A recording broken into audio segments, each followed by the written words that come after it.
అందరికీ welcome back to my channel. పొద్దున్నే ఎక్కడికి వెళ్తున్నానని చూస్తున్నారా? పూలు తీసుకురావడానికి అయితే వెళ్తున్నా. రోజు శనివారం కాబట్టి అమ్మ పూజ చేస్తుంది. అందుకే అమ్మ కోసం పూలు, మాకైతే పాలు అవి తెచ్చుకున్నాను అనమాట. ఇంకా కాఫీ చేసి అమ్మకి ఇచ్చేసిన. అమ్మకి ఇచ్చిన తర్వాత నాకు ఇచ్చినోనికైతే పాలు. నైటే నేను కొన్ని బాదం నానబెట్టుకుంటాను అనమాట పొద్దున్నే తినడానికి.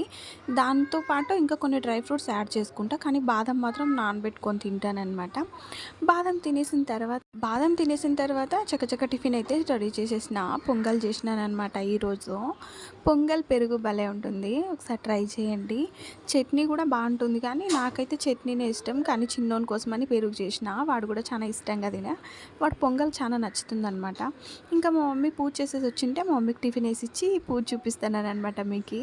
మా అమ్మ ఎంత సింపుల్గా పూజ చేసుకుంటుంది. శనివారం కంపల్సరీ పూజ చేస్తుందనమాట.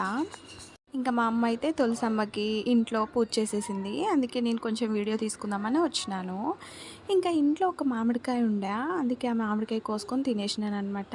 ఇంకా మామిడికాయ తింటానే శేఖర పన్నింటికి వచ్చేసి దాలింబరకాయలు ఒలిచా, అవి కూడా జ్యూస్ చేసి చిన్నోనికి ఇచ్చి నేను తాగి మా అమ్మ శేఖర కూడా తాగినామన్నమాట. బయట నుంచి ఫ్రూట్స్ జ్యూస్ తాగే కన్నా ఇంట్లో చేసుకొని తాగేది మంచిది అనిపిస్తుంది. ఎందుకంటే వాళ్ళు ఎలాంటి ఫ్రూట్స్ వాడతారో తెలియదు కదా, అందుకని. ఇదంటే ఇవాల్టి మినీ వ్లాగ్. నెక్స్ట్ మినీ వ్లాగ్లో కలుద్దాం. బాయ్.